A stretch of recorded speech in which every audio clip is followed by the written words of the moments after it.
Muchísimas gracias, Marta. Muy bienvenida. Bienvenida a todos los colegas. Así es que seguramente están conectados acá, muy ansiosos para escucharte. Muchas gracias. Muchas gracias a todos quienes se están uniendo. A ver, Marta, yo leí por ahí que tu tesis tiene que ver con este tema que estamos por hablar hoy. Sí, en realidad la tesis, el título de la tesis es Seguridad Jurídica de los Conjuntos Inmobiliarios durante su íter constitutivo.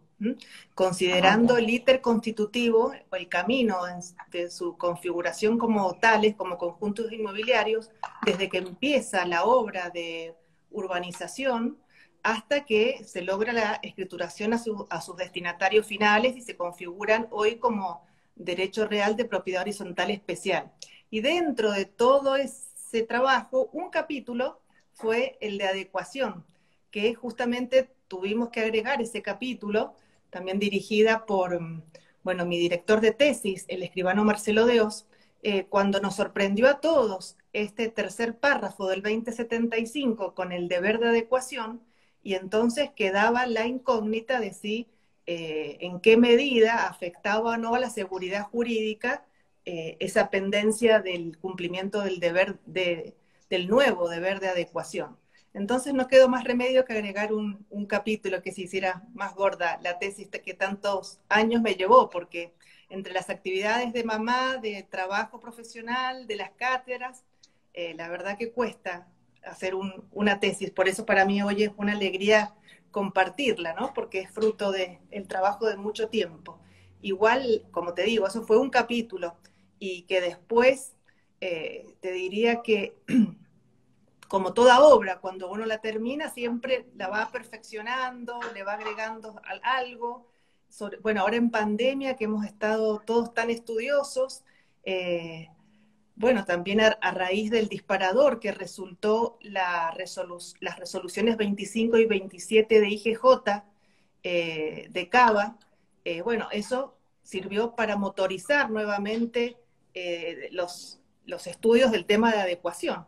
Así que, como te digo, Claro. tampoco hoy tendremos la última palabra porque esto está en permanente evolución, pero por lo menos poder transmitir algo que les quede a la audiencia, eh, algo sobre todo me interesa del cómo, ¿no?, adecuar, más allá de los cuestionamientos en cuanto a los fundamentos o a la oportunidad o a la constitucionalidad y demás, ya que estamos en un ámbito notarial, que agradezco al Consejo Federal esta oportunidad, poder animarnos a disparar el tema, y así como yo he pensado algunas cosas, si esto lo elevamos y lo multiplicamos a nivel nacional, seguramente a ustedes se les ocurrirán cosas mejores, y es un camino a recorrer juntos.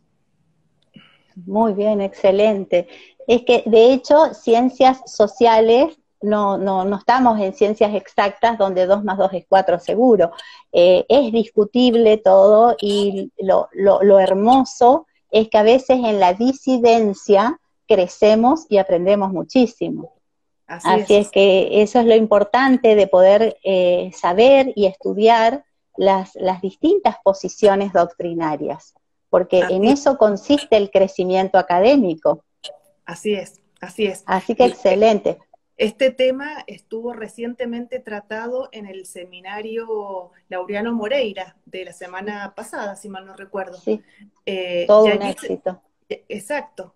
Y allí se esbozaron con toda claridad las distintas posturas, que me parece a mí, si estás de acuerdo, remitimos al estudio de ese seminario por sus brillantes oradores y ponentes, y lo damos por sabido también. Yo voy a ir trayendo algunos conceptos que allí se esbozaron, pero me parece que para aprovechar el tiempo de este Instagram que es tan acotado, damos por conocido todo el problema que se suscita a raíz de la falta de una ley de fondo, ¿no?, a nivel nacional que disciplinara los hoy llamados conjuntos inmobiliarios, ¿no? Los conjuntos inmobiliarios hoy bautizados así por el 2073 del Código Civil y Comercial, engloba una realidad sociocultural, una realidad física, social, muy anterior al Código Civil y Comercial, ¿no? Los llamados barrios privados, barrios cerrados, clubes náuticos, parques industriales, incluso también algunos incluyen los shopping centers. Esa realidad que se empezó a desarrollar hace muchos años no tenía una ley de fondo que estableciera su régimen jurídico. Ese régimen jurídico exigía que fuera una ley del Congreso de la Nación para cumplir con el reparto constitucional, ¿no es cierto?, de división de competencias entre nación y provincias. Esa ley no la hubo, no la tuvimos. Entonces, bueno, la doctrina, y en especial desde el ámbito notarial, los estudiosos del derecho notarial idearon distintas configuraciones jurídicas para albergar los conjuntos inmobiliarios.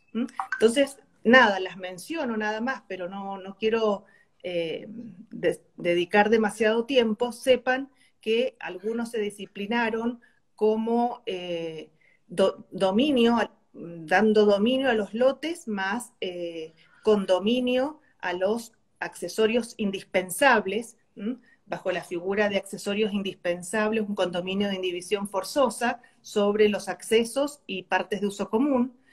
A eso algunos conjuntos añadían una persona jurídica, ya sea una asociación o una sociedad anónima, para asegurar la administración de estos inmuebles, ¿no?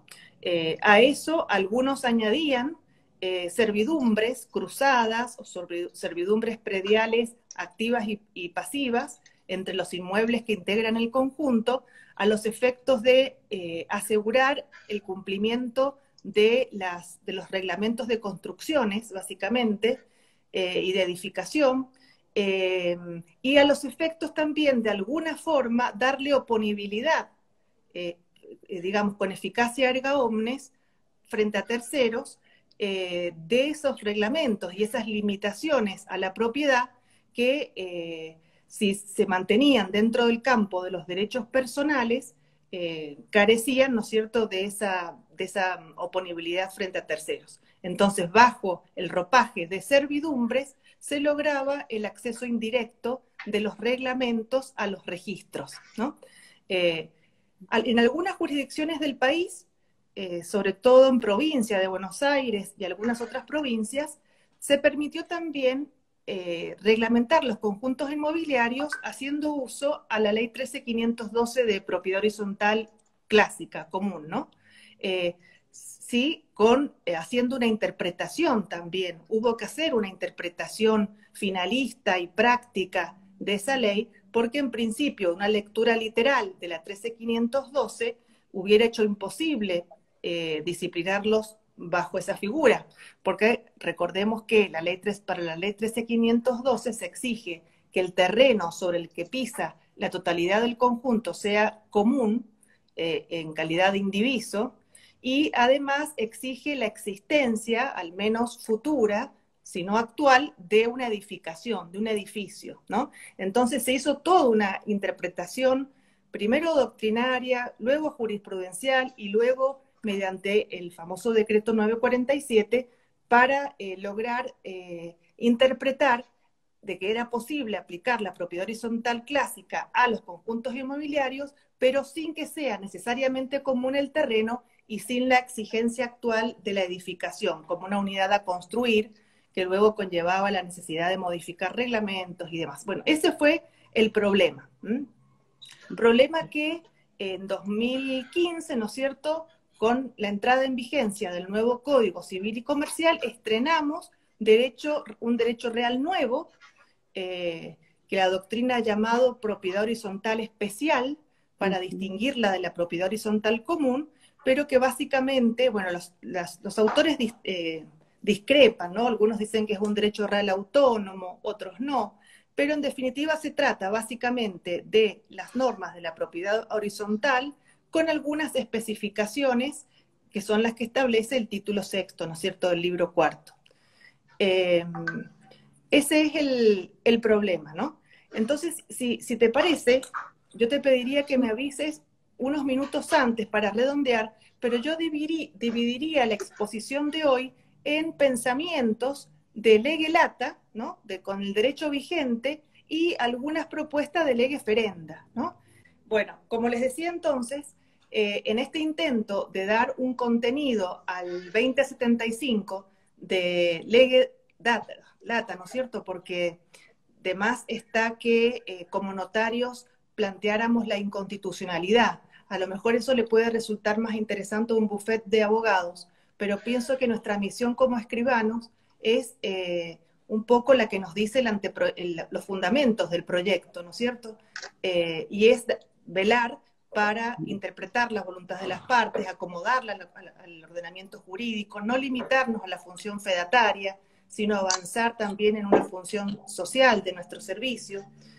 Mucho en sintonía con lo que nos decía el presidente de la academia días atrás en el seminario, el escribano José María Orelle, ¿no? Ese trabajo interdisciplinario que hoy nos demanda la sociedad y cercano a la realidad, ¿no? Porque el derecho notarial, en el derecho notarial confluyen como que es el punto de convergencia entre la norma abstracta y la realidad concreta. Y somos nosotros los que tenemos que lograr ese punto de inflexión de bueno, a mí me gusta hablar de la consagración de la prudencia notarial, o sea, lograr la justicia en ese caso concreto, ¿no?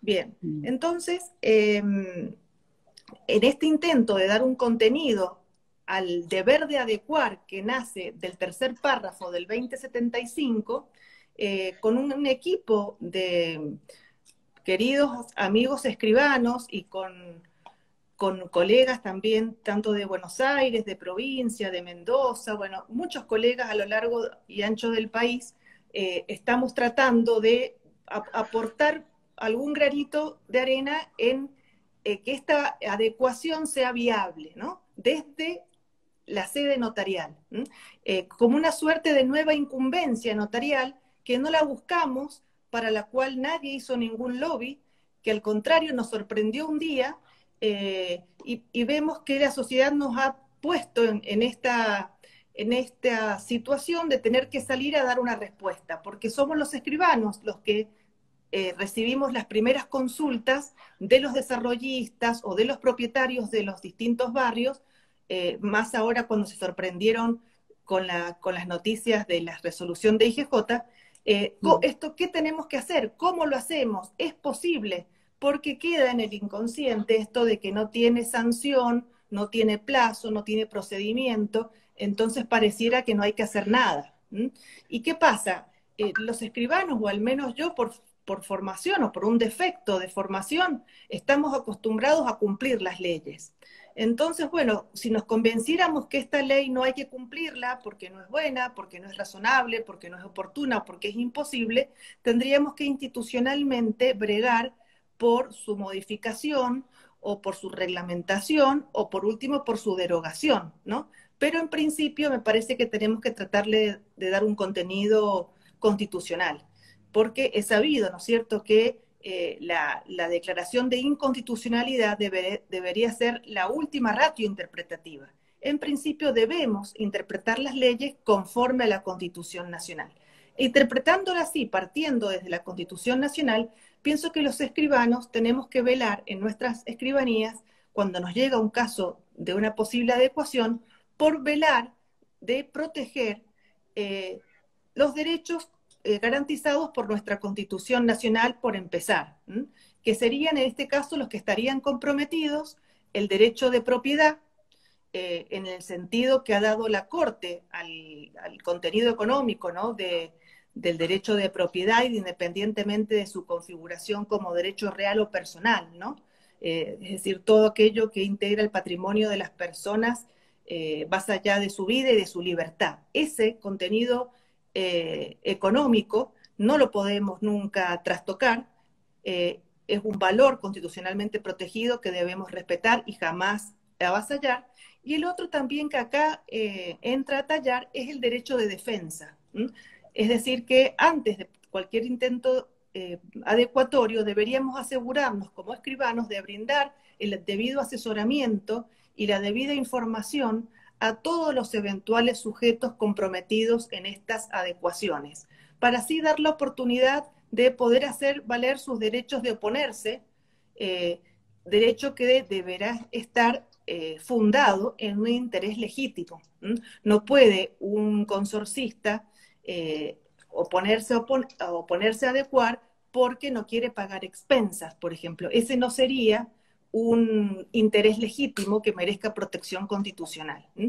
Sí lo sería, por ejemplo, si este consorcista dijera que este proyecto de adecuación le vulnera sus derechos porque le está menoscabando su derecho de propiedad en la medida en que le quita porcentaje de participación en las cosas comunes, o le quita superficie de sus partes propias, o le quita facultades o limitaciones que tenía, ¿no? Entonces, una vez que estamos seguros de de haber sorteado estos dos, digamos, limitantes iniciales, el escribano debería avanzar en fundar en forma razonable esa escritura de adecuación que intenta formalizar, ¿no? Acá es como que vamos a tener los escribanos que empezar dentro de las operaciones notariales de ejercicio a que estamos acostumbrados a realizar, incluir a lo mejor algunas nuevas, como puede ser esto de hacer consultas a los interesados, notificaciones, explicaciones, de modo tal de darles la oportunidad de poder oponerse. Y para ello el mismo código nos da pistas o pautas en las cuales podamos fundar nuestra actuación diligente. Es decir, que nosotros como notarios hemos tomado todos los resguardos para salvaguardar y proteger estos derechos. Por ejemplo, a mí se me ocurre fundarlo en todo lo que hace en materia del derecho de consumo. Cuando estos conjuntos inmobiliarios tienen por destino vivienda, bueno, pueden caer, y de hecho así lo dijeron las 26 Jornadas Nacionales de Derecho Civil de La Plata del 2017, pueden considerarse inmersas en la problemática y las protecciones del derecho de consumo. Y el régimen de propiedad horizontal especial al cual tendemos a conformar es un régimen que se presenta como mucho más favorable al consumidor. Por empezar, es un régimen conocido, cognoscible, que todos estamos acostumbrados a manejar, que tiene publicidad, que ha pasado, digamos, por haber pasado el filtro del legislador, ha pasado también el filtro del derecho del consumo. Además, por ejemplo, podemos echar mano a otros artículos del Código Civil y Comercial que están dentro de la regulación de la propiedad horizontal especial. Por ejemplo, el 2059, 2060, 2061, 2063, en el sentido de asegurarnos que no se afectan derechos individuales y que se trata este acto de adecuación de una decisión que ha sido notificada, se ha esperado el tiempo que establece el 60, de 15 días, y no se han manifestado oposiciones en contrario, ¿no? También, bueno, como siempre decimos con Marcelo, es un traje a medida, es imposible agotar en esta horita que apenas tenemos la infinidad de casos que se nos pueden presentar, porque cada conjunto inmobiliario es un mundo. Entonces es imposible abarcar en una capacitación cómo adecuar.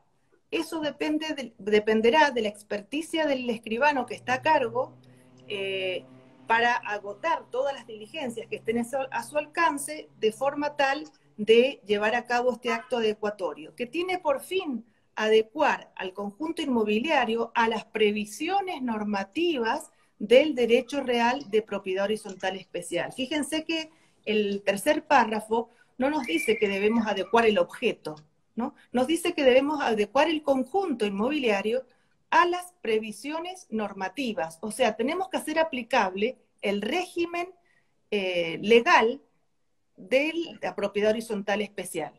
Y eso, esa aplicabilidad deviene por el mismo efecto de la ley. No son los otorgantes de la escritura ni el autorizante de la escritura quien va a producir esa magia. Esa magia de hacerle aplicable a esta realidad conjunto inmobiliario las previsiones normativas de la propiedad horizontal especial deriva de la misma ley. Siempre recuerdo cuando en Reales, ¿no?, leíamos por Kipper que él distingue entre, cuando habla de la causa de los derechos reales, ¿no?, entre causa fuente como la creación, ¿no?, del derecho real, y la causa inmediata, que puede ser la ley como no.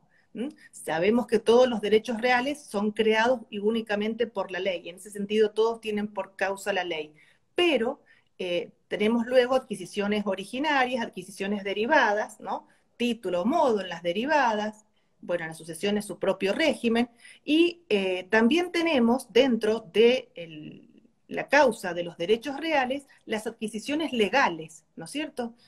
Adquisiciones legales que se dan, por ejemplo, en un condominio de indivisión forzosa perdurable que recaiga sobre muros y cercos de cerramiento forzoso, o por ejemplo justamente esto, en los accesorios indispensables para el uso común de dos o más heredades, se produce un condominio de indivisión forzosa no por efecto del pacto de indivisión, sino por efecto de la ley. Lo mismo pasa a lo mejor con las adquisiciones, bueno, de lo que antes eran el 1051, es decir, al subadquirente de buena fe y a título oneroso, o lo mismo pasa con la hoy reciente, el nuevo derecho real de propiedad comunitaria indígena. Son derechos reales que tienen por fuente la ley, ¿no? No devienen de la voluntad de los particulares. El derecho de habitación del cónyuge supérsite, otro. Bueno, simil modo, ¿no?, así como para didácticamente explicarlo, con la adecuación pasa un fenómeno similar, en el sentido de que el efecto operativo de hacer funcional las normas de la propiedad horizontal especial no dependen ni están condicionadas a la voluntad de los sujetos involucrados. Derivan de la ley. ¿Por qué? Porque estamos en materia de derechos reales, orden público. Y el legislador quiso, por una cuestión de oportunidad, que solamente él puede merituar, y no el notario, ni tampoco el juez, ni siquiera, merituar esa oportunidad, mérito o conveniencia, el legislador impuso el deber de adecuación, porque consideró que favorecía la seguridad jurídica, es decir, que estaba en juego un interés general, y por tanto se trata de una norma de orden público que hace, si bien no está mencionado en el 1884, hace a los elementos esenciales de los derechos reales que lo hacen imperativo, este deber de adecuación. Entonces esto es muy importante que lo tengamos en cuenta, porque habiendo entendido que la aplicación de las normas de la propiedad horizontal a un conjunto inmobiliario deviene de la ley en forma mediata, e en forma inmediata porque se dan los presupuestos para ser considerado conjunto inmobiliario, presupuestos que emanan de los caracteres esenciales que va delineando el mismo código en los artículos 2073, 2074 y siguientes. Entonces, si en los hechos se da esos caracteres esenciales que hacen que esta realidad sea un conjunto inmobiliario, la ley le predica el efecto de que se rija por la propiedad horizontal especial. Esto es lo que se ha llamado la adecuación operativa o funcional.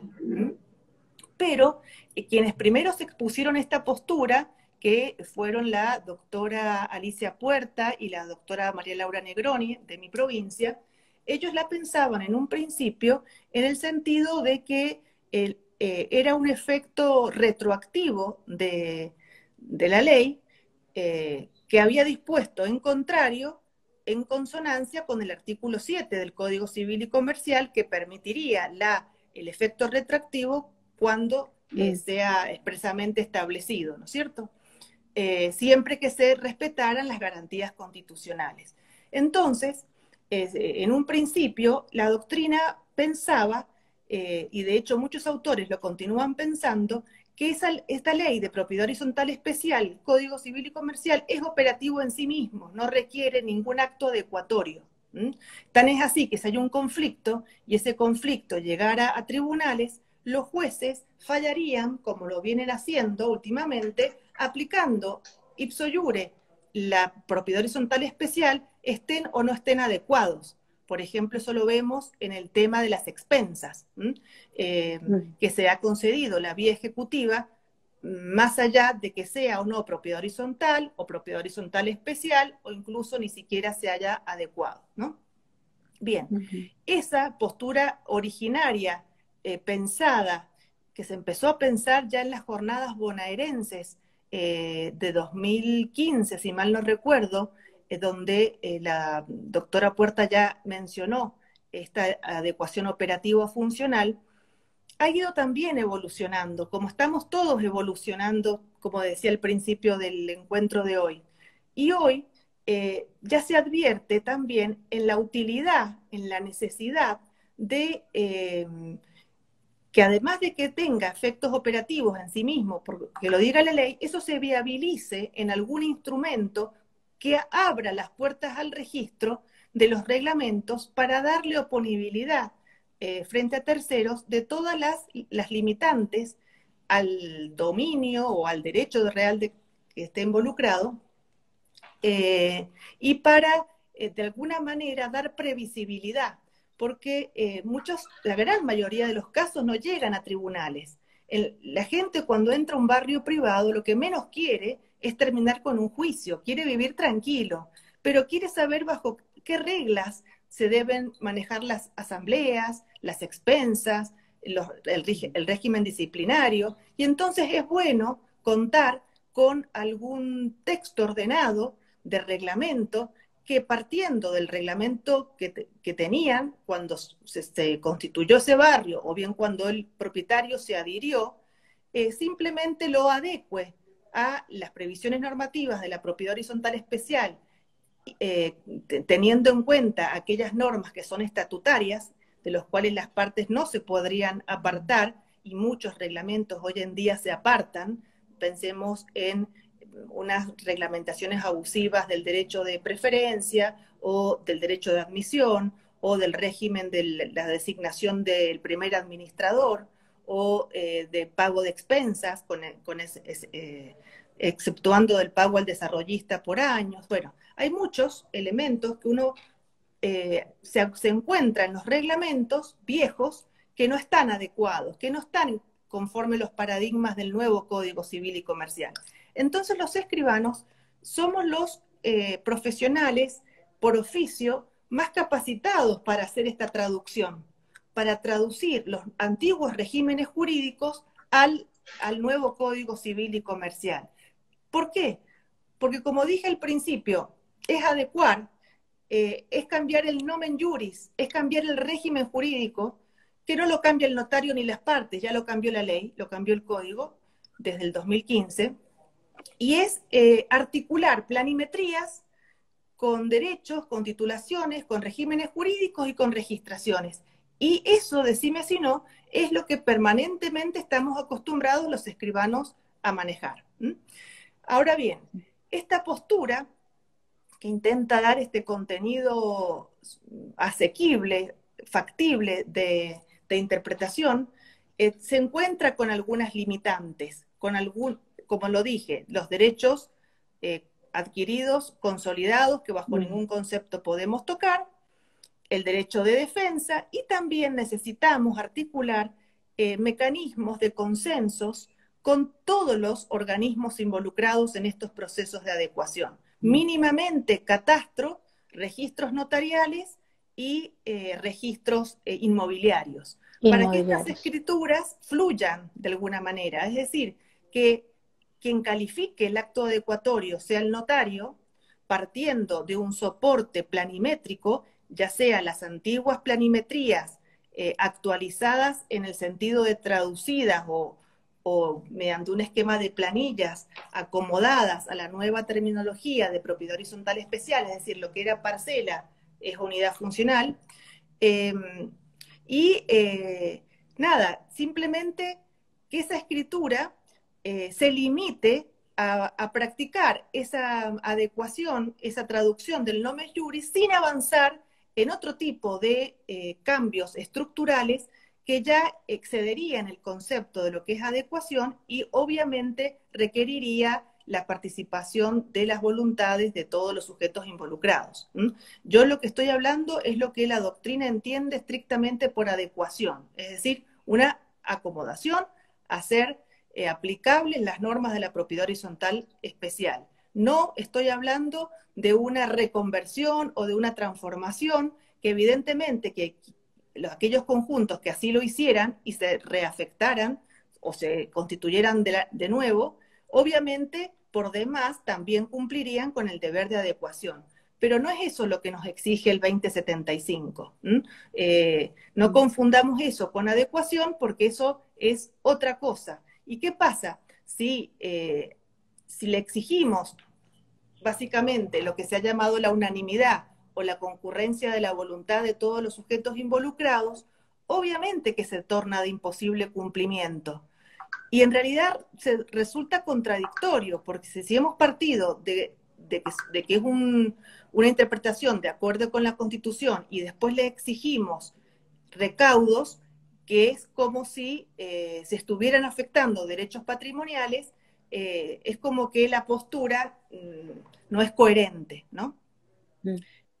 Claro, Marta, discúlpame, o sea, Sí. tendremos que ubicarnos en lo siguiente. Adecuar sería adaptar algo a determinadas necesidades. Y a ver, esto significa que la realidad de los emprendimientos debe adecuarse a la legislación vigente. La realidad no la podemos transformar. La realidad es lo que es. Tenemos una pluralidad de inmuebles interconectados entre sí que tienen una unión inescindible entre partes privativas y partes comunes, que tienen un régimen de administración, a veces tienen un administrador, que tienen un reglamento, que tienen servicios comunes, que tienen alguien o una entidad que les asegura la perdurabilidad en el tiempo de esos servicios y de esa administración. Eso es lo que yo llamo la realidad. Eso no se modifica con la adecuación, ni se modifica con un plano. Claro, Lo que porque se ahí modifica, chocaríamos con el principio básico de la irretroactividad de las leyes, ¿verdad? claro, lo que estamos postulando es no modificar en absoluto la realidad Bien. económica subyacente. Lo que Ujú. estamos postulando no es más que lo que dice el código de que se le aplique la propiedad horizontal especial, el régimen jurídico, la normativa de la propiedad horizontal especial. ¿Y eso qué plus Ujú. nos da? ¿Qué plus da hacerle aplicable la propiedad horizontal especial? Y bueno, nos da la previsibilidad en cuanto a la ejecución de las expensas con carácter de título ejecutivo o procesos monitorios en las provincias que lo tienen, nos da ventajas impositivas cuando los consorcios tienen un trato más benévolo que las sociedades en este sentido, nos da ventajas a los notarios a la hora de hacer estudios de títulos, porque ya sabemos qué régimen es la propiedad horizontal y entonces aquellos dominios revocables que nos encontrábamos o aquellas limitaciones al dominio que al punto de desnaturalizarlo en su tipicidad como el derecho más absoluto, más pleno, hoy en día, una vez adecuado, eso no pasaría, ¿no? Quedaría saneado. ¿Qué otra ventaja nos da la propiedad horizontal especial? Bueno, el hecho de crear una entidad con una personalidad jurídica adecuada para lo que se necesita. No le queda grande ni chico el traje. Tiene una personalidad jurídica suficiente para poder administrar ese patrimonio o esa comunidad de copropietarios sin tener una estructura como es la sociedad anónima que exige muchísimas más, bueno, presentaciones impositivas, contralor de personas jurídicas y demás. Tiene también simplificación en los procedimientos post-escriturarios, ¿no? Porque a la hora de hacer las ulteriores transferencias, uno ya no tiene que describir esos callejones comuneros de dificilísima comprensión en texto, ni tiene que tramitar 2, 3 y 4 certificados catastrales por cada parte común. Se simplifica como todo, con todas las ventajas que trae la propiedad horizontal.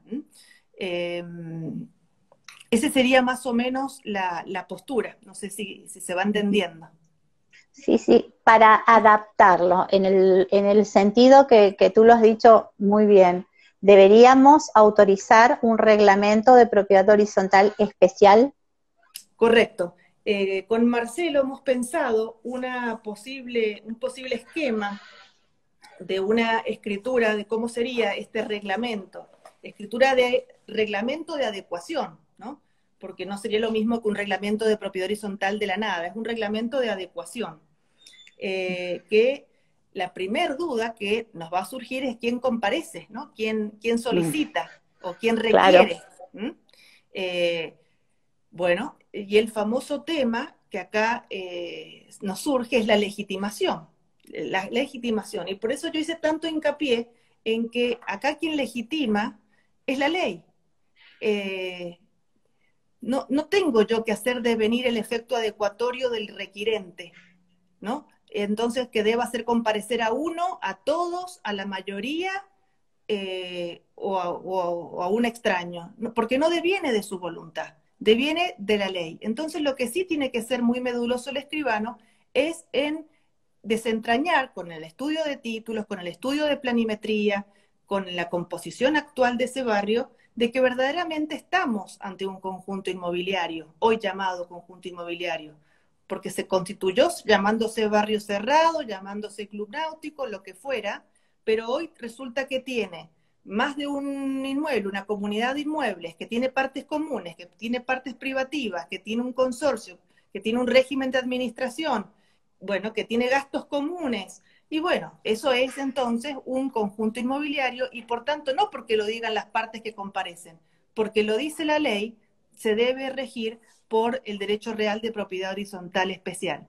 Acá me gusta traer a colación la opinión de un amigo también muy querido, Sebastián Cosola, ¿no? Cuando él nos habla en su último libro, El documento notarial, de que la escritura tiene que ser un elemento, un instrumento de decisión jurídica. O sea, la escritura deberíamos ya los escribanos en la era actual y en el estado actual de desarrollo del derecho notarial poder hacer una escritura razonablemente fundada. Y ahí vamos a apelar a cada escribano a su estilo y a su forma y con su razonamiento, a qué es lo que le lleva a la convicción de sostener de que estamos ante un conjunto inmobiliario. Y acá, bueno, el deber de adecuación alcanza a todos los conjuntos inmobiliarios preexistentes, pero en mayor o menor medida según cuál haya sido esa configuración previa. Por eso digo que la cantidad de casos es infinita. Podemos tener casos, y dentro de los casos millones de subespecies, algunos, por ejemplo, constituidos como, llamémosle, los anteriores bajo la ley de propiedad horizontal 13512. Bueno, aquí se presenta la discusión, ¿estos se deben adecuar también o no? Hay quienes sostienen que han quedado convalidados desde la norma, desde el Código Civil y Comercial, por estar configurados como derecho real y dentro de ellos como propiedad horizontal, ya no necesitarían adecuarse. Nosotros pensamos que más allá de que estén o no impuestos para ellos, la adecuación es altamente beneficiosa. Por esto que decíamos de formular un texto ordenado por el cual se limpie de aquellos artículos contrarios a la legislación actual y además se practique el efecto saneatorio que tienen ese vicio de base, ¿no? De haber partido de una tipificación, de una propiedad horizontal que requería que el terreno sea común y la exigencia del estado constructivo que no, dos elementos que en la propiedad horizontal especial ya no existen. Entonces, bueno, allí obviamente es muy fácil, es uno de los más fáciles de adecuar, porque tendría que comparecer el administrador de ese consorcio, manifestar su voluntad de adecuación con claridad, mencionar, ¿no es cierto?, cómo se compone, igual que cualquier reglamento de propiedad horizontal, ese conjunto inmobiliario, cuáles son la superficie total, las superficies privativas, cómo se desglosa la superficie privativa, cuál es la superficie común, los destinos, tanto de las partes propias como de las privativas, los porcentajes de participación, el reglamento de administración, de convivencia, de construcción. Bueno, dentro de todo, esos conjuntos inmobiliarios son los que lo tienen más fácil. Se empieza a complicar cuando partimos de otros regímenes jurídicos, como por ejemplo el llamado régimen de geodesia, donde régimen de geodesia. ¿Cómo hacemos si las calles internas son del dominio público, ¿no? ¿El municipio, mirá, la sede? tenemos ¿Gratuito? ¿Oneroso? ¿Cómo? Tenemos barrios en donde las calles son de propiedad de una entidad, una persona jurídica, sociedad anónima o asociación. Tenemos también barrios en donde se asegura el uso de las partes comunes, sobre todo las vías de acceso y circulación mediante servidumbres. Bueno, aquí, ¿quién podría comparecer? Si uno se tuviera que poner en legitimador, a calificar esas legitimaciones, obviamente que diríamos, tienen que comparecer todos los titulares de todos los inmuebles comprometidos, es decir, todos los lotes, más la sociedad o la entidad que nuclea a los propietarios, que sea propietaria de partes comunes, y allí es cuando se vuelve de cumplimiento imposible. Pero porque se parte de ese error, creyendo que la legitimación tiene que devenir de la autonomía de la voluntad. Habiendo descartado esa falla inicial, pensamos que en esos casos esta sociedad podría bien requerir la adecuación, que es justamente un poco lo que IGJ disparó, ¿no es cierto?, exigiendo la adecuación de las sociedades anónimas que contenían en sí, en realidad, una asociación, bajo la forma de sociedad anónima, exigiéndole su conversión o su adecuación a consorcio de propiedad horizontal especial.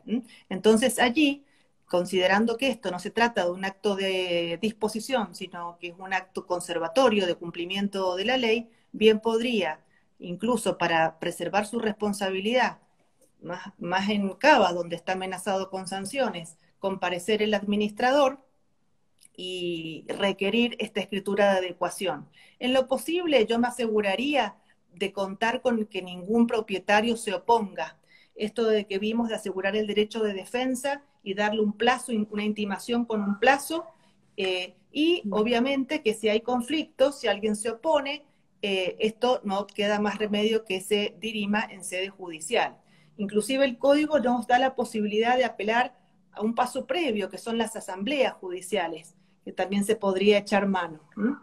En los casos más difíciles todavía, me parece a mí, es cuando ni siquiera tenemos esa entidad, que es, por ejemplo, lo que pasa en Mendoza o en muchas provincias, donde funcionan consorcios de hecho, que no están constituidos con ningún ropaje jurídico, o bien como una simple asociación de las anteriores del artículo 46 del Código de Vélez, que no requerían autorización del Estado para funcionar. Allí pienso que estamos aplicando los mismos principios que venimos analizando. Este consorcio, de hecho, evidentemente también tiene una administración, un representante, y ese condominio incluso también se rige por las normas del condominio y también podríamos hacer aplicable el régimen de las mayorías, de la mayoría absoluta en proporción al valor de las partes indivisas que nos da el Código Civil y Comercial. Bueno, así, pero como te digo, es caso por caso. Por eso veo yo la dificultad de salir de este problema mediante una ley reglamentaria. Porque esa ley reglamentaria creo que sería imposible que abarcara el universo de casos de posibles de casos. conjuntos inmobiliarios. Entonces, Sí, sí. patear para más adelante la adecuación, diciendo que requiere una ley reglamentaria, creo que esa ley reglamentaria tampoco nos solucionaría todos los problemas, algunos evidentemente que sí, nos sería útil y nos respaldaría a los escribanos, pero va a llegar un punto que en un caso no previsto el escribano tenga que dar este salto al vacío y legitimar como se legitiman todos los derechos reales que nacen de la ley. ¿Mm? Bien. Bueno, en Mira, esta... Marta, Sí, hay dos preguntas ahí, ¿te interrumpo? sí, cómo no. Bueno, eh, dice, de todos modos y en cualquier caso, el propietario del terreno va a tener una unidad de propiedad horizontal. Obvio, sí, sí, a eso estamos tendiendo, de eso se trata la adecuación, que ese propietario de terreno, que era propietario de una parcela, más un porcentaje indiviso en las partes comunes, se cambie de régimen jurídico, cambia su nomen juris, y hoy tenga una unidad, luego de adecuado, una unidad funcional que está conformada por una parte privativa en exclusividad y un porcentaje de participación en las cosas y bienes comunes conforme al reglamento. Sí, Bien. ese es el resultado del acto adecuatorio. Y fíjate que decíamos, quienes nos reuníamos con estos estudios sobre la adecuación, que se va a producir la paradoja de que vamos a tener como una subespecie de derecho real de propiedad horizontal adecuado. Va a haber conjuntos inmobiliarios adecuados y conjuntos inmobiliarios que todavía no se hubieran adecuado, que no van a ser igual. Eh, el régimen jurídico podrá ser igual, pero indudablemente que no es lo mismo afectar de la nada, de cero, partiendo de cero, que adecuar. Y hay algunas concesiones que vamos a tener que hacer. Por ejemplo, no necesariamente las partes de uso común, como podría ser la cancha de golf, por decirte, o el Zoom, tenga que necesariamente ser transferida en dominio, en condominio, a todos los copropietarios. Porque eso, si los ponemos así, no se va a poder hacer. Pero hay remedios que el mismo código nos consagra, por ejemplo, el 2076, cuando nos dice que los bienes comunes pueden ser comunes o de uso común. Entonces, en la medida en que se garantice el uso común de esos bienes comunes por parte de todos los propietarios, no sería indispensable transferir esas partes, cancha, sumo, lo que fuera, hoy titularizadas por esa entidad o esa asociación o esa sociedad, hacia cada uno de los copropietarios en un porcentaje indiviso, sino mantenerla en su titularidad o bajo la titularidad del nuevo consorcio adecuado, apelando a este instituto del uso en común. Y entonces, como ven que no es lo mismo en la propiedad horizontal de los conjuntos inmobiliarios nuevos que estos otros que sean adecuados. Hay como una subcategoría nueva que va a surgir, que esta subcategoría nueva también va a tener, así como tiene esa diferencia en menos, también va a tener una diferencia en más, que va a ser que ya vamos a despejar toda espada de Damocles de que alguien pudiera decir o aplicar sanciones o requerir que se adecue, y si no se adecua no pasa un estudio de títulos. Yo no soy de esa postura, pero no está descartado, o no le doy un crédito, o no, fíjate, o en materia laboral, se han visto casos en donde los gremios están exigiendo la adecuación de sus empleadores, o en materia impositiva, cuando la FIP está exigiendo adecuación. No sé si así queda respondida la pregunta. Bien. Después hay otra pregunta que entiendo tiene que ver con la vocación registral, porque pregunta la colega si la escritura de adecuación del reglamento tiene acceso al registro inmobiliario. Gracias por esa pregunta. Un poco la vocación registral o el acceso registral fue el disparador que llevó a la doctrina a plantearse la necesidad de la inscripción para dar oponibilidad a los reglamentos. Acá, esto, como les decía al principio, se hace camino al andar, y lo estamos transitando, ¿no? Dentro de la doctrina hay quienes piensan que no sería necesario que el reglamento como tal se inscribiera en el registro, porque piensan que como el efecto viene de la ley se supone conocida, no haría falta la inscripción registral. Bastaría con una atestación en el folio real en el sentido de indicar que ese inmueble pertenece a un conjunto inmobiliario y con eso cumplir con el artículo 12 de la ley 17.801 que exige dentro de las especificaciones, ¿no es cierto?, de los inmuebles que se toman nota en la matrícula, dice cuántas especificaciones resulten necesarias para la mejor individualización del inmueble y del derecho.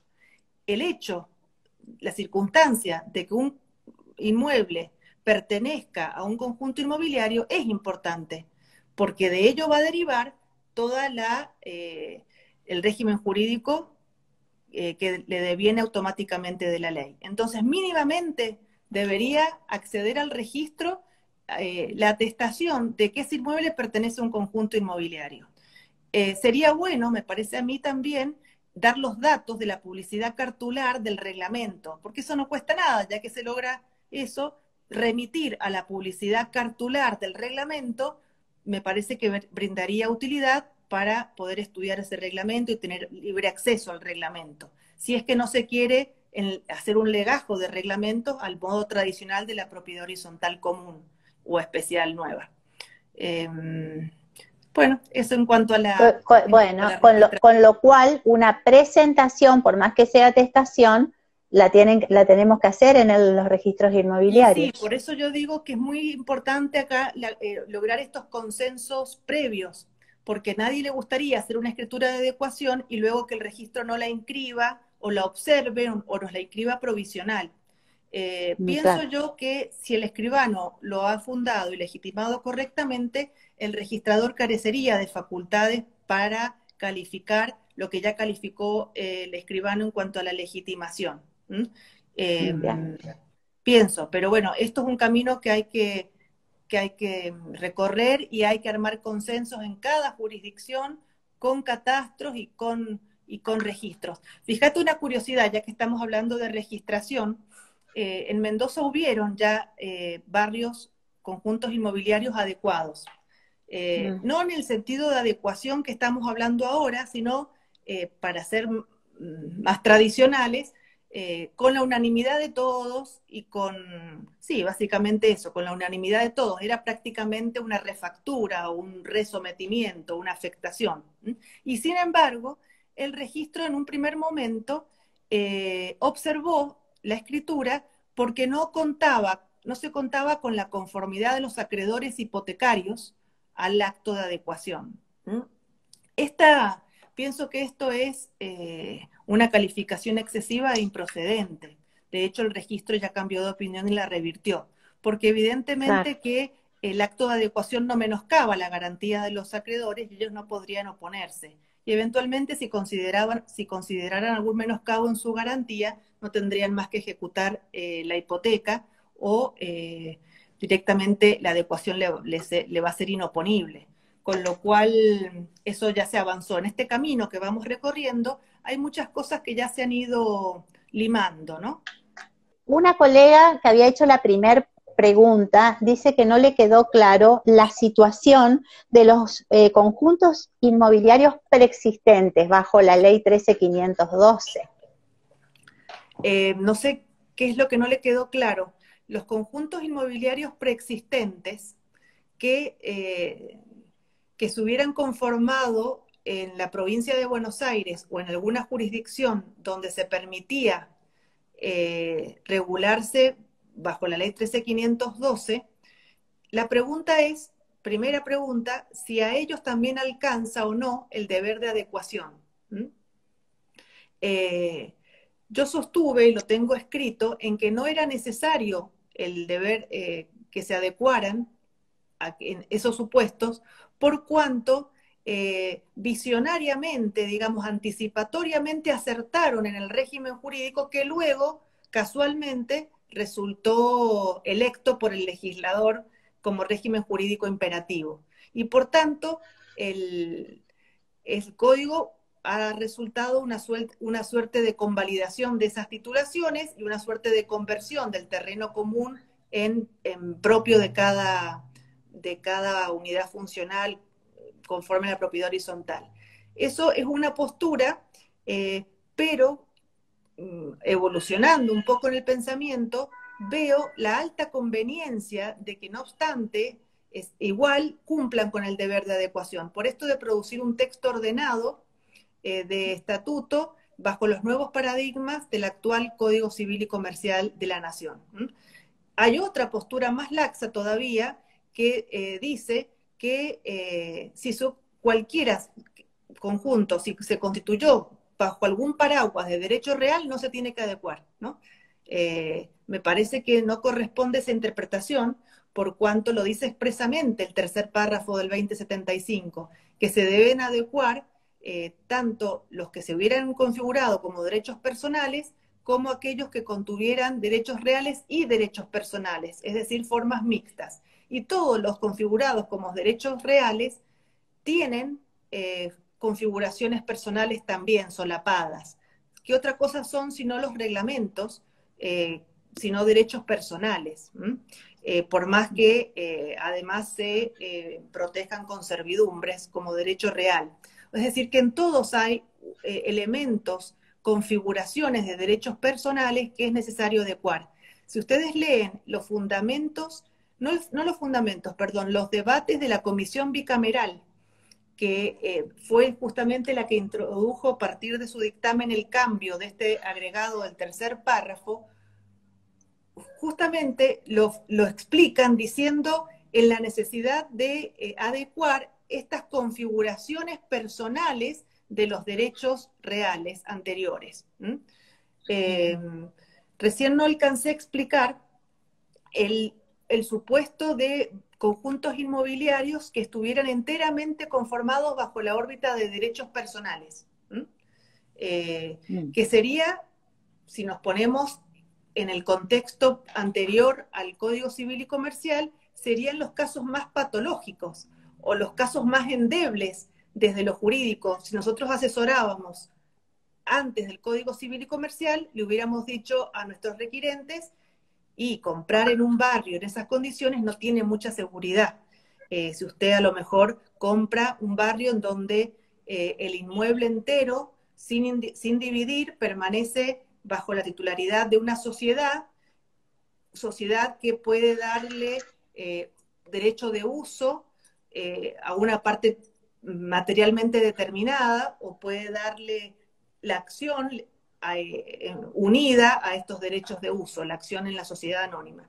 Ese caso que antes resultaba patológico, resulta que hoy es el más fácil de adecuar, porque requiere una sola voluntad, la de esa sociedad, legitimado por el representante, y queda otorgado el reglamento de adecuación. Fíjate que lo que antes era lo más patológico es lo más fácil de adecuar para quienes se sienten apoyados y no salen del molde de la adecuación estructural. Bien. Después otro colega, Luis, dice, ¿requiere la adecuación trámites catastrales o administrativos? Muy bien, sí, claro, por supuesto. Yo dije al principio que esta labor de adecuación es un trabajo interdisciplinario. Y eso es lo rico y lo lindo de este trabajo. Nos saca un poco del aislamiento que estamos en nuestras escribanías y nos pone a trabajar juntos con catastro, con agrimensores, con municipios y con registros, como ya dije. He tenido ocasión de intercambiar opiniones con agrimensores y con autoridades catastrales de algunas jurisdicciones. Ellos también están transitando este camino como nosotros, están pensando, pero hay como distintas posibilidades desde la pata catastral, desde la arista catastral de la adecuación.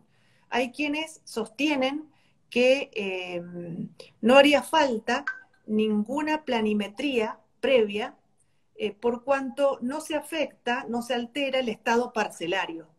El objeto del derecho real, la cosa inmueble, permanece inalterada.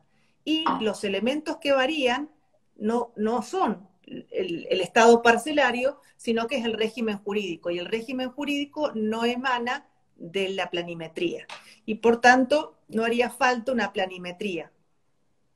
Incluso hay agrimensores que piensan que bastaría con una notificación posterior al acto de adecuación, no un trámite previo, sino una notificación posterior en el sentido de anoticiar a Catastro de que esa parcela, antes parcela, hoy es parte privativa de la unidad funcional. No sería desde la técnica de las agrimensuras exigible un cambio de nomenclatura necesariamente. Pero como te digo, en esto hay que transitar un camino también con los agrimensores y como los catastros son de regulación local y nacional, hay que hacer todo un camino. Pero bueno, hay jurisdicciones entonces que se están enrolando en esa vía. Hay otras jurisdicciones como Mendoza, en donde no exige una planimetría nueva, pero sí vincular las viejas planimetrías, que puede ser uno o más planos por el cual se conformó ese conjunto inmobiliario, a una planilla de adecuación. No sería necesario un nuevo relevamiento, un nuevo acto de mensura, sino a la vieja mensura anterior, no vieja, sino anterior, adjuntarle o vincularla a una planilla tipo Excel donde se hace una trazabilidad de lo que antes era parcela, ahora unidad funcional, lo que antes tenía tal nomenclatura, ahora tal otra, si cambiara, de qué plano deriva cada parcela, quiénes son los propietarios. Ese trabajo de esa planilla nos es muy útil a los escribanos. Nos ordena la escritura de adecuación y es útil. Lo que no sería conveniente es que para tramitar esa planilla se exigieran las unanimidades, porque estamos en lo mismo. No es Catastro el organismo competente para verificar o no las legitimaciones, ni nacen de los planos las titulaciones, con lo cual esa planilla es útil y me parece que sería una ayuda importante, y me parece que también esto ayudaría a ordenar Catastro, porque las partes comunes que en los viejos barrios privados tenían nomenclatura catastral y por tanto también pagan, bueno, por lo menos en Mendoza, impuesto inmobiliario y demás, catastralmente se les da de baja y se prorratea el valor de esa parte común en las unidades funcionales, conforme los porcentajes de participación en el dominio. No sé si queda respondida la respuesta. Y también me preguntaba el escribano, no solamente la parte catastral, sino otros certificados administrativos, otras vinculaciones administrativas. Y sí, también, en Mendoza nos pasa que tenemos el régimen de aguas. La dirección, el Departamento General de Irrigación también ya ha sacado resoluciones en el sentido de, en el caso de adecuación, exigir que sea el consorcio quien se haga responsable por el cobro de los cánones de riego y los usos de pozo, los cánones por el uso de pozo, y luego él prorratea ese gasto entre los propietarios con las expensas. Así que bueno, esas tramitaciones ante irrigación también se tienen que hacer, lo mismo en los municipios por el tema de las tasas y demás de las partes comunes. Bueno, como les digo, justamente a lo que estamos acostumbrados los escribanos, a hacer este corrido de boletas y estas cosas, tanto preescriturarias como postescriturarias. Así es. Claro, el Código Civil y Comercial vigente, ¿no es cierto?, resolvió las dudas que teníamos con la legislación anterior. Es un derecho real, está taxativamente previsto de orden público, pero sin perjuicio de ello, las jurisdicciones provinciales determinan, o sea, están autorizados al funcionamiento, por eso es que cada Claro. provincia tendrá su su normativa Sí. local. Es muy interesante leer el artículo 2075 completo. Tiene 3 Sí, sí. párrafos y justamente el primer párrafo determina que todos los aspectos vinculados a la urbanización, a los aspectos urbanísticos, ¿no? Usos, cargas, son de competencia de las administraciones locales. Locales, exacto. Locales. Luego, todo lo que hace al régimen de la estructura legal en materia de derecho de fondo, todo lo que hace el 1884 y los elementos básicos de la relación jurídica, sujeto, objeto, causa, eso lo determina el Código Civil y Comercial, bajo qué forma, propiedad horizontal especial, con las especificaciones de propiedad horizontal común, con las especificaciones de este capítulo sexto. Y a los preexistentes, la obligatoriedad de la adecuación. Fíjate con esto de lo que se entiende por preexistentes, que parece obvio que se está refiriendo a los preexistentes a la entrada en vigencia del Código Civil y Comercial. Sin embargo, en muchas jurisdicciones vemos la anomalía, si podemos llamarla de esa forma, en que se siguen configurando barrios privados o conjuntos de este tipo a la vieja usanza. Fíjate la interpretación, que me parece que no es razonada ni razonable, de pensar que como el tercer párrafo permite la adecuación y esa adecuación no tiene plazo, entonces podríamos seguirlos configurando bajo otra órbita de derechos reales o personales, postergando la adecuación a una instancia ulterior. Esto me parece que es un abuso en el derecho, un abuso en la interpretación, un fraude a la ley. Me parece que ese tipo de interpretación no coadyuva a la vigencia de un Estado de Derecho, porque es el imperio de los hechos sobre el derecho y me parece que como notarios no la podemos propiciar. Pero lo que vos decías de esto, la importancia de las reglamentaciones locales, el régimen de normas locales, más el derecho de fondo, más incluso los matices de cada reglamento propio de cada barrio, conforman un plexo normativo único y especial para cada barrio, porque cada barrio se ha hecho conforme a unas factibilidades municipales, instrucciones Exacto. municipales, y cada uno de este tipo de normas tiene su propio mecanismo de publicidad.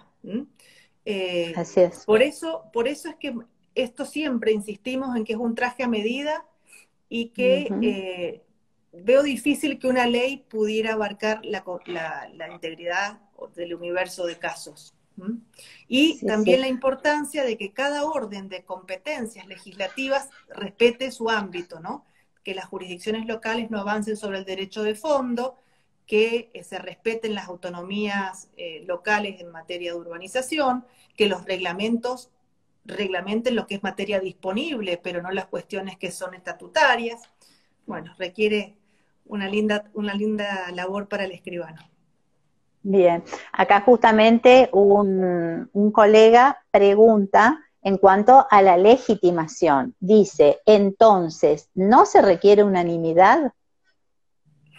Vuelvo a empezar la charla entonces. Entonces vuelvo a empezar la charla.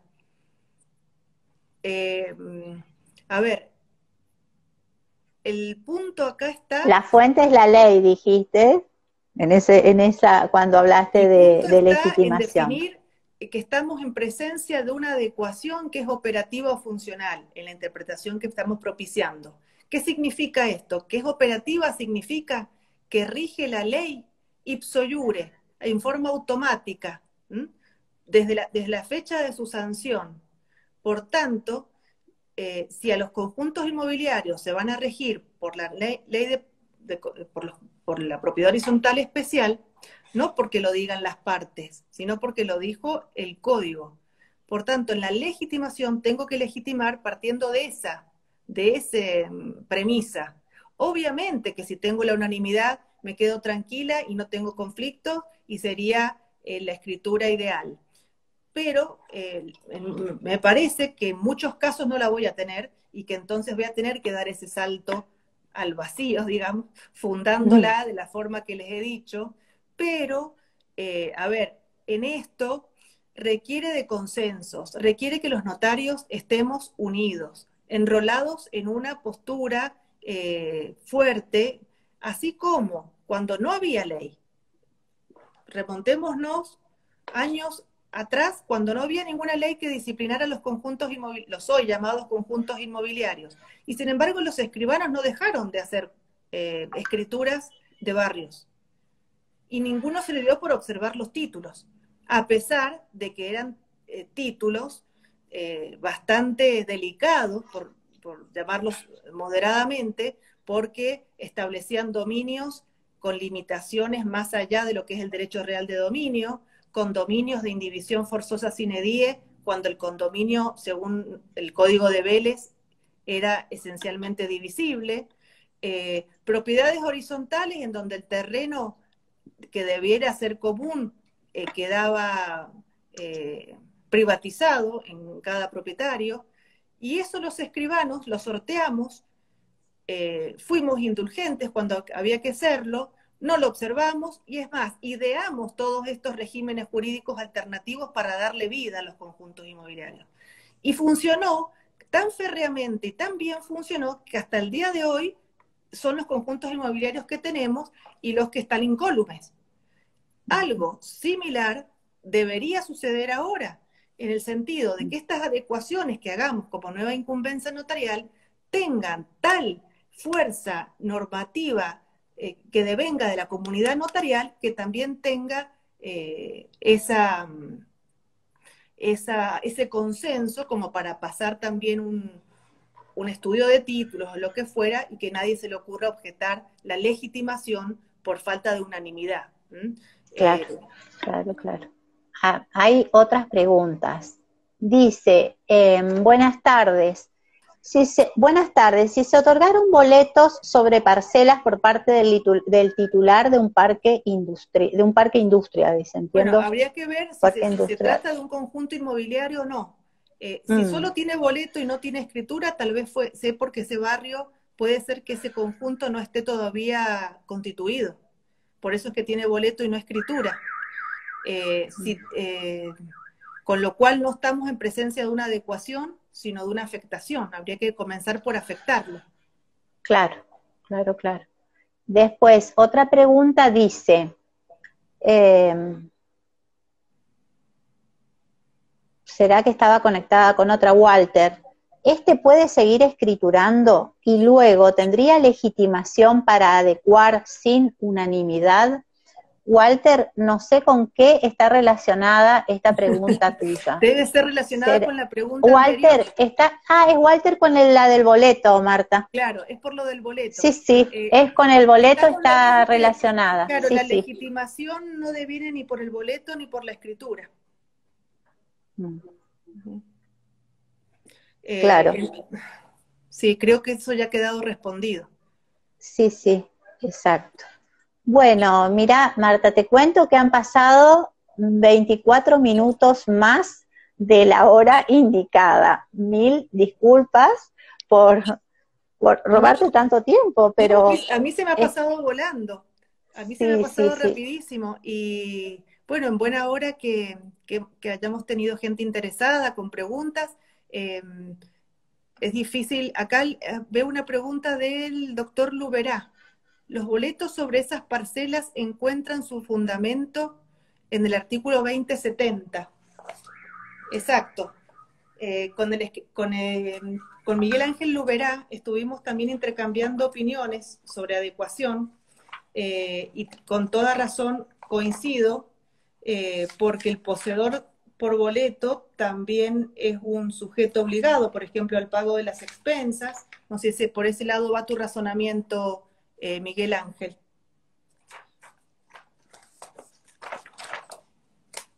$20.70. Bueno, no sé si por mientras hay alguna otra pregunta. Sí. Contratos anteriores a la Constitución.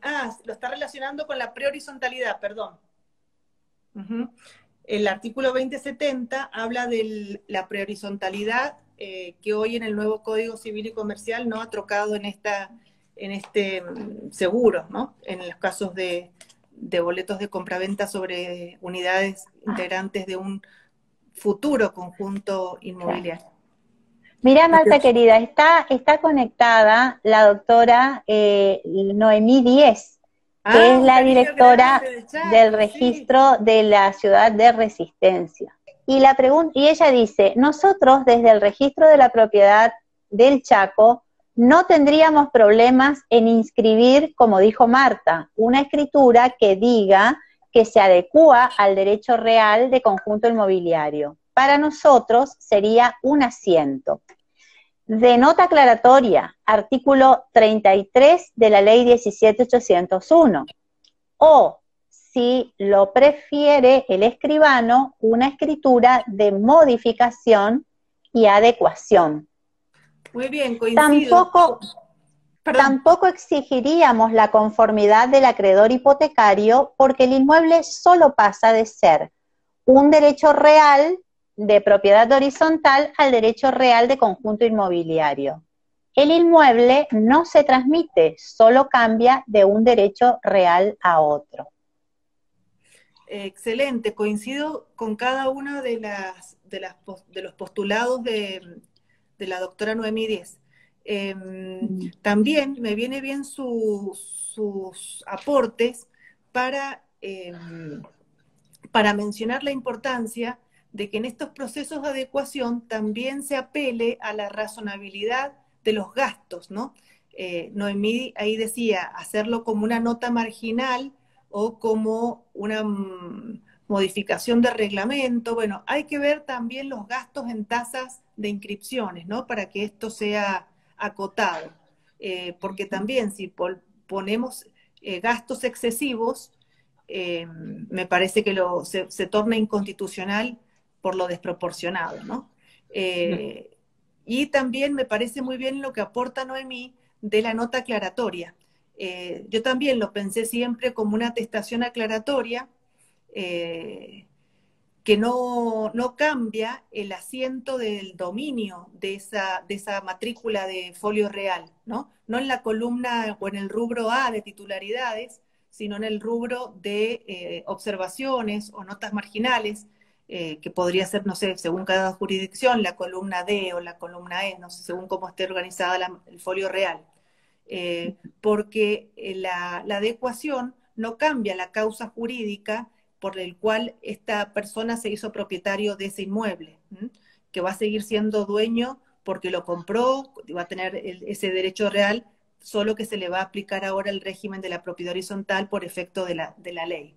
Y por eso también coincido con Noemí en que no se vulnera el tracto sucesivo, el principio registral de tracto sucesivo, porque acá no hay ningún acto dispositivo, se está cumpliendo con el artículo 15, porque en el sentido de que no hay un acto de disposición del titular registral sobre lo que se está presentando a inscribir. Perfecto, perfecto. Bueno, creo que están satisfechas todas las preguntas, así que muchísimas gracias, Marta. No, por favor, agradecida soy yo, feliz. Bueno. Y como ven, esto da para muchísimo, es imposible abordar todo, pero creo que hemos podido dar pautas sobre lo principal. Pero No bueno, hay ningún problema porque a Laurita está ahí conectada, ella toma su agenda e inmediatamente podemos organizar otra tarde de capacitación. Los aliento, no, yo los aliento a tener esta apertura, ¿no? De poder estar a la altura de las circunstancias, ¿no? Lo que nos exige hoy la sociedad.